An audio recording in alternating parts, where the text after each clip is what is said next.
गांव अंजुना में रामलाल का परिवार रहता था। रामलाल, उसकी पत्नी सुनीता और उनके दो बच्चे राधा और मुकेश। रामलाल एक मामूली मजदूर था जो रोज अपनी मजदूरी के लिए खेतों में काम करता था। उसकी कमाई इतनी नहीं थी कि परिवार का पेट ठीक से भर सके, लेकिन रामलाल और सुनीता हमेशा मेहनत और उम्मीद का दामन थामे रहते।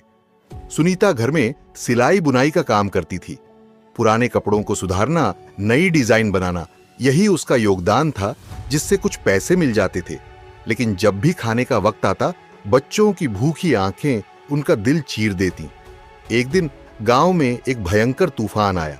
रामलाल का घर, जो मिट्टी और फूस से बना था, बुरी तरह से क्षतिग्रस्त हो गया।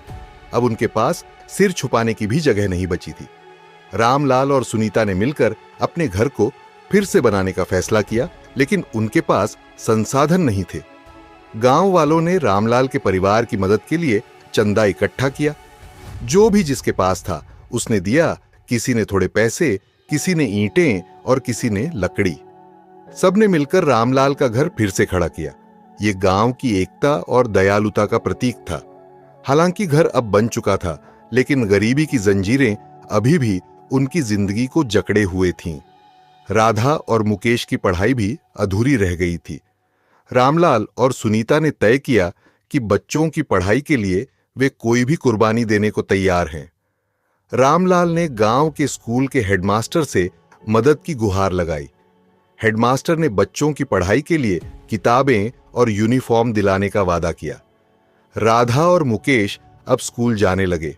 वे पढ़ाई में बहुत अच्छे थे और गांव के शिक्षक उनकी मेहनत को देखकर बहुत खुश थे।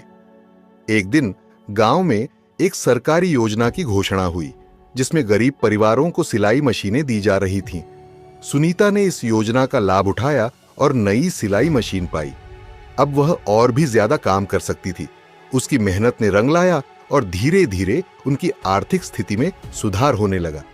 रामलाल के परिवार ने गरीबी की कठिनाइयों के बावजूद हार नहीं मानी। उनकी मेहनत, ईमानदारी और गांव वालों का सहयोग उनके जीवन में उजाला लेकर आया। राधा और मुकेश की शिक्षा पूरी हुई और दोनों ने शहर जाकर अच्छे नौकरी प्राप्त की। रामलाल और सुनीता को गर्व था कि उन्होंने अपनी गरीबी की परछाइयों से लड़कर अपने बच्चों को एक बेहतर भविष्य दिया। उनकी कहानी संघर्ष और साहस की एक मिसाल बन गई।